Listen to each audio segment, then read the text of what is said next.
As business owners, we're constantly making decisions. Some choices boost our happiness and our creativity, while others waste our time and drain our energy.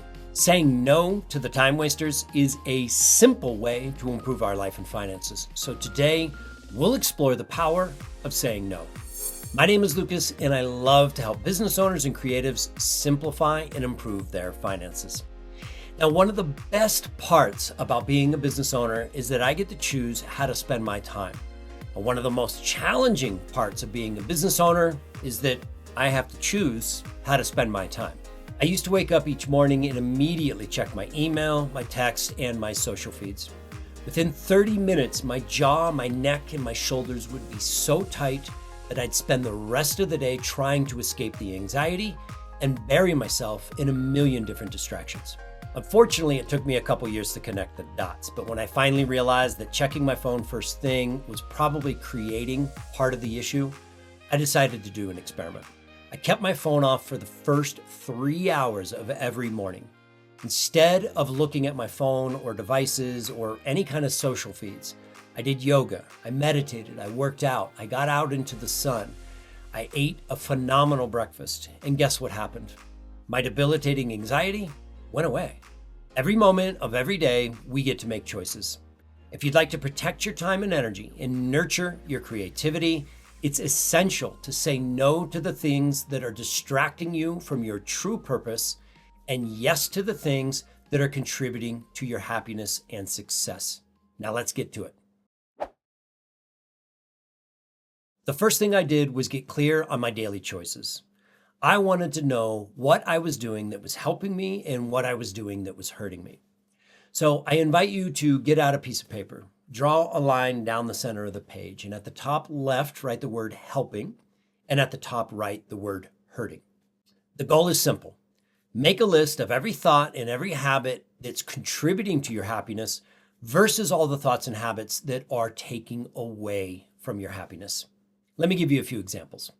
Checking my phone as soon as I woke up led to a tremendous amount of anxiety and some really awful days, so I put it on the hurt list.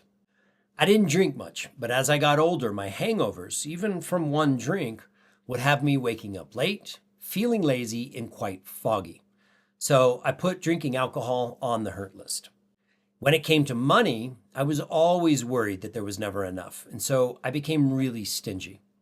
I put both of those on the hurt list.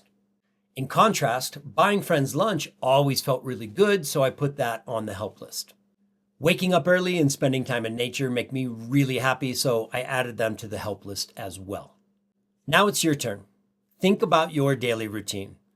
How do you spend your mornings, and what are you doing for the hour before you go to bed? And keep a running list on your phone so that when a thought pops into your head or you notice getting triggered by something, you can jot it down in real time. I've been adding to my help list and removing from my hurt list for 5 years. Once you have several things written down, I'd like you to take a look at the two lists. What do you notice? For me, I had 30 things on my hurt list and only 6 on my help list. No wonder I was always stressed out and full of anxiety.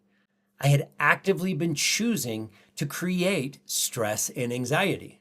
So what side of the list are you currently spending your time and energy on?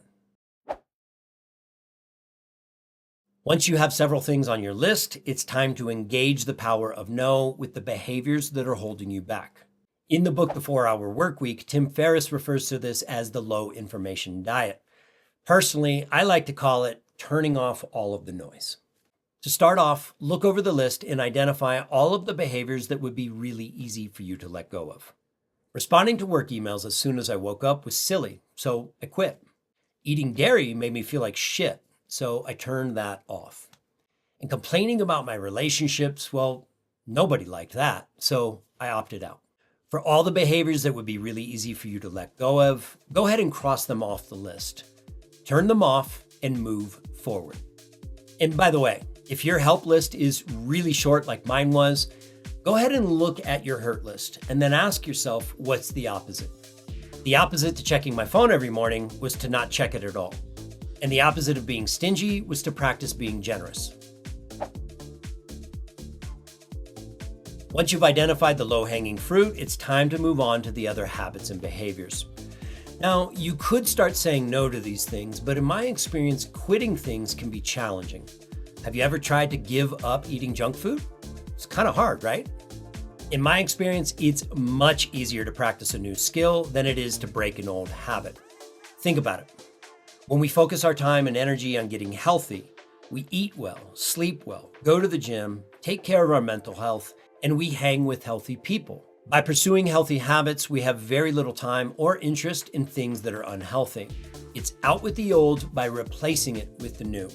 Or as Dr. Joe Dispenza says, new thoughts and new habits create new results.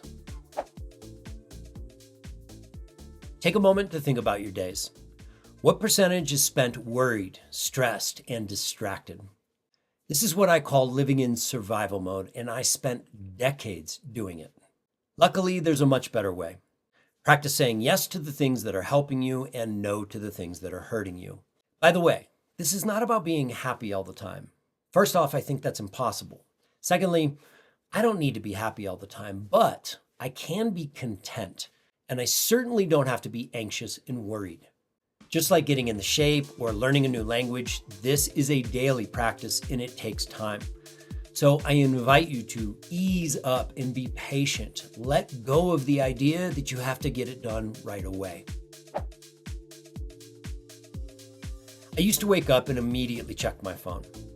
I'd waste about an hour, sometimes even 2, looking at my social feed. And then because I was late and jammed up for the rest of my day, the anxiety and the stress would start to grow. This one little choice had a massive effect on my day. And because I chose it every single day, it had a massive effect on my weeks and eventually my years. But thanks to my hurt list, I could now see all of the choices that were setting me up for a shitty day. Once I learned how to say no to the things that were hurting me and yes to the things that were helping me, my life quickly improved. The black bags under my eyes vanished, my skin looked healthier, I slept better, my appetite improved because my stomach was no longer in knots, and my anxiety dissolved. No pills and no talk therapy. All I did was say yes to the things that contributed to my happiness and no to the things that took away from that. As we wrap up, I invite you to do 3 things. First, look at how you start your mornings and end your days. Identify the hurt behaviors and then create a new routine that is opposite of the old one. Second, find your practices. Yoga, working out, running, swimming, meditation, starting your mornings in the sun, reading, writing, painting, journaling. Experiment to figure out what works best for you. Third, find your mentors. Find people who are doing what you'd like to do and learn from them. My personal favorites are Jay Shetty, Vishen and everyone at Mind Valley, Peter Crone, Travis Elliott, and the entire Inner Dimension Yoga family. And if you'd like to learn new, more helpful financial behaviors, comment the Big Split and we'll hop on a free call. If you have any thoughts or questions, feel free to leave me a comment. I'd love to hear from you. And if you know anyone out there that could benefit from this video, please pass it along. Thank you for your time and energy. I'll see you in the next one.